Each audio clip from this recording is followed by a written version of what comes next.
السلام علیکم ورحمۃ اللہ وبرکاتہ۔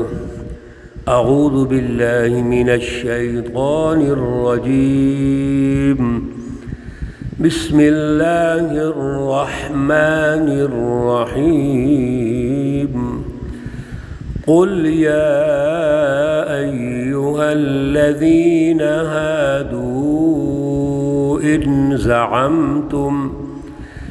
إن زعمتم أنكم أولياء لله من دون الناس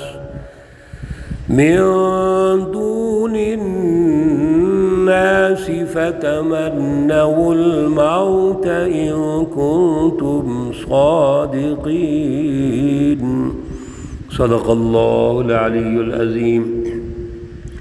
اللهم صل على سيدنا ومولانا محمد النبي الأمي وعلى آله وأصحابه وبارك وسلم عليه۔ معزز سامعین و سامعات، پارہ نمبر 28 سورۃ الجمعہ، آیات مقدسہ 6 تا 8 ہیں۔ اللہ رب العزت ان آیات کا فہم اور شعور عطا فرمائیں اور عمل کی توفیق اور صلاحیت عطا فرمائیں۔ بہت اہم گفتگو جاری ہے، میرے عزیزو توجہ کیجئے اور غور و فکر کرتے رہیے۔ ہم اکثر یہ گفتگو کرتے ہیں کہ اللہ کی یہ کلام غور و فکر کے لیے، توجہ کے لیے ہے، اور اللہ چاہتے یہ ہیں کہ اس کلام مقدس کی بالادستی ہو، اللہ کی بالادستی ہو۔ پچھلے درس میں یہود کی مثال دی جا رہی ہے کہ یہودی کون ہے جو اللہ کی آیات کو جھٹلاتے ہیں، یعنی تورات کو جھٹلاتے ہیں، اس کا فہم نہیں پیدا کرتے، اس پر عمل نہیں کرنا چاہتے، موسیٰ علیہ السلام کو پریشان کرتے ہیں۔ پچھلی سورہ مقدسہ میں بھی ہم نے یہ پڑھا ہے، لِمَ تُؤْذُونَنِي وَقَدْ تَعْلَمُونَ أَنِّي رَسُولُ اللَّهِ إِلَيْكُمْ۔ موسیٰ علیہ السلام اپنی قوم سے کہہ رہے ہیں مجھے تکلیف کیوں دیتے ہو؟ کیا تکلیف دیتے تھے؟ وہ بات نہیں مانتے تھے، صرف من پسند چیزیں قبول کرتے تھے، آسانیاں والی آسان چیزیں۔ جب جہاد کا موقع آتا تھا، انقلاب کا موقع آتا تھا اور آگے بڑھنے کا موقع آتا تھا تو 2 نمبری کرتے تھے۔ یہی جھٹلانا ہوتا ہے۔ اللہ رب العزت کے سامنے بڑے دعوے کرتے تھے، ہم تو اللہ کو مانتے ہیں۔ آج ہمارے دعوے بھی یہی ہیں۔ ذرا کمپیریزن کرتے رہا کیجیے، تجزیہ کیجیے۔ ہم بھی کہتے ہیں ہم مسلمان ہیں، اللہ کو مانتے ہیں، رسول اللہ صلی اللہ علیہ وسلم کے عاشق ہیں، آپ سے بڑی ہماری محبت ہے، بڑا تعلق ہے۔ یہ تعلق کیا ظاہر کرتا ہے؟ کیا ہم یہ چاہتے ہیں کہ رسول اللہ صلی اللہ علیہ وسلم کے اسوہ حسنہ کے مطابق ہم اپنا سیاسی نظام بنائیں، معاشی نظام بنائیں، سماجی ڈھانچہ تشکیل دیں، یا صرف من پسند چیزیں لینا چاہتے ہیں؟ یہی یہودی کہتے تھے، بڑے اچھے اچھے لیبل لگاتے تھے۔ سنیے اللہ کیا کہہ رہے ہیں، قل، ان سے کہہ دیجئے، یا ایہا الذین ہادوا، اے یہودیو، ان زعمتم، اگر تم کو یہ دعویٰ ہے، انکم اولیاء للہ، کہ بے شک تم دوست ہو اللہ کے، من دون الناس، دوسرے لوگوں کے علاوہ، یعنی باقی جو انسان ہیں، جو لوگ ہیں، ان سے زیادہ آپ اللہ کے قریب ہیں، اللہ کے دوست ہیں، تو پھر ایسے کرو، فَتَمَنَّوُا الْمَوْتَ، آپ موت کی آرزو کرو، اور موت سے مراد یہاں جہاد ہے، جہاد کی تمنا کرو، جیسے کہ پیچھے بھی گزرا اور اس سے پیچھے بھی سیاق و سباق کو جب آپ دیکھیں گے تو یہودی کس چیز سے فرار کرتے تھے، کس چیز سے بھاگتے تھے؟ جہاد سے بھاگتے تھے۔ فاذهب انت وربک فقاتلا انا ہاہنا قاعدون۔ موسیٰ علیہ السلام سے کہتے ہیں جب جہاد کا موقع آیا کہ آپ جاؤ اور آپ کا رب جا کے فقاتلا، آپ دونوں جہاد کرو۔ تمہیں بھی بڑا جہاد کا شوق ہے اور اللہ بھی چاہتے ہیں نا، تو تم دونوں کر لو۔ اور ویسے بھی تو اللہ جو چاہیں کر سکتے ہیں، ہمارے خیالات بھی تو یہی ہیں نا، جو اللہ چاہیں کر لیں گے۔ اور میرے عزیزو، یہ دنیا کے اندر کوئی ترتیب نہیں ہے۔ اگر اللہ ہی نے سارا کچھ کرنا ہے تو پھر اپنے پیارے پیارے نبیوں کو کیوں بھیجا؟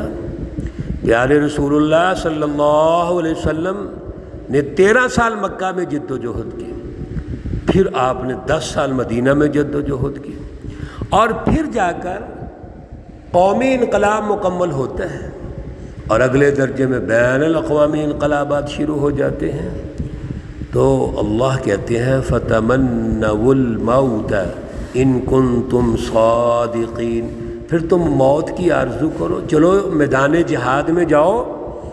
اور ساتھ ہی اللہ کہتے ہیں وَلَا يَتَمَنَّوْنَهُ أَبَدًا، وہ کبھی بھی آبادان یعنی کبھی بھی موت کی آرزو نہیں کریں گے۔ کیوں؟ بما قدمت ایدیہم، ان کو پتہ ہے ہم نے آگے کیا بھیجا ہے۔ اگر ہم جہاد میں گئے تو جا ہی نہیں سکتے، ان کا نظریہ ہی نہیں، ان کی سوچ ہی نہیں، ویژن نہیں ہے کہ اللہ کے راستے میں جہاد کرنا ہے۔ پہلے ویژن ہوگا، عقیدہ آخرت ہوگا، اللہ سے محبت اور تعلق ہوگا تو جہاد میں جائیں گے۔ واللہ علیم بالظالمین، اور اللہ جانتے ہیں ظالموں کو۔ سبحان اللہ، کتنی وضاحت اللہ نے ارشاد فرما دی۔ علیم، یہ جو ظالم ہے کذبوا بآیات اللہ ہے، منافقت کرتے ہیں، بڑے بڑے اچھے مذہبی لیبل لگاتے ہیں، لیکن اللہ کے لیے اپنی جان اور مال قربانی نہیں کرنا چاہتے، یہ قربانی نہیں دینا چاہتے، اللہ جانتے ہیں ان کو۔ قل، آپ فرما دیجئے اے رسول صلی اللہ علیہ وسلم، ان الموت، یہ جو موت جس سے تم ڈرتے ہو کہ ہم جہاد میں جائیں گے اور وہاں مر جائیں گے، وہاں تو ہمیں مار دیں گے وہ، کیا یہ جو موت ہے یہ باقی رہے گی؟ یعنی موت تمہیں نہیں آئے گی؟ تاریخ تو شاہد ہے اس پر کہ دنیا میں کوئی بھی موجود نہیں۔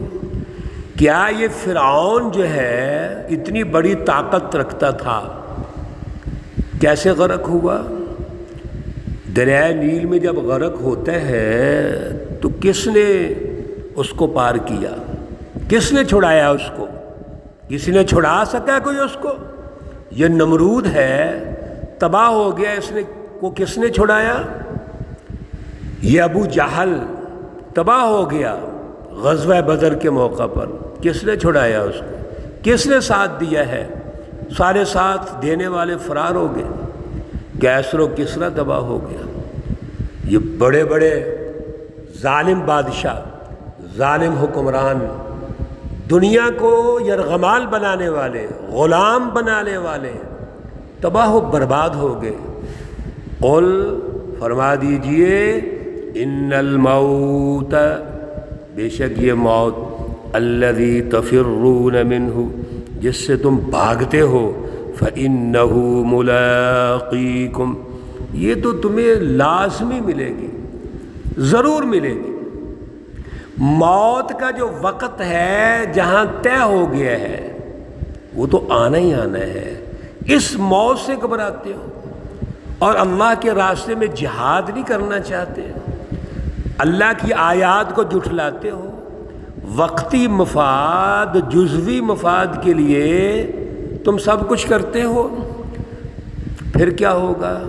موت بھی آئے گی، یہ موت بھی آئے گی، اور پھر ابھی بس نہیں ہے، ثم تردون، پھر تم لٹائے جاؤ گے، الی عالم الغیب والشہادہ، اللہ رب العزت جو ہر قسم کا غیب بھی جانتا ہے، ظاہری چیزوں کو بھی جانتا ہے، چھپی اور کھلی تمام چیزوں کو جانتا ہے، پھر تم اس کی طرف جاؤ گے۔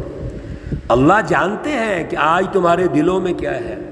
آج بڑے خوبصورت لیبل لگا کے، مذہبی عنوانات بنا کے، جلسے اور جلوس کر کے تم کرنا کیا چاہتے ہو؟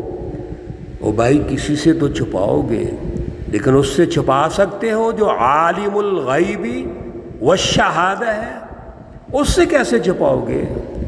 وہ تو علیم بذات الصدور ہے، وہ علیم بالظالمین ہے۔ فَيُنَبِّئُكُمْ، پھر تمہیں وہ بتلائے گا، بِمَا كُنْتُمْ تَعْمَلُونَ، جو تم کرتے تھے۔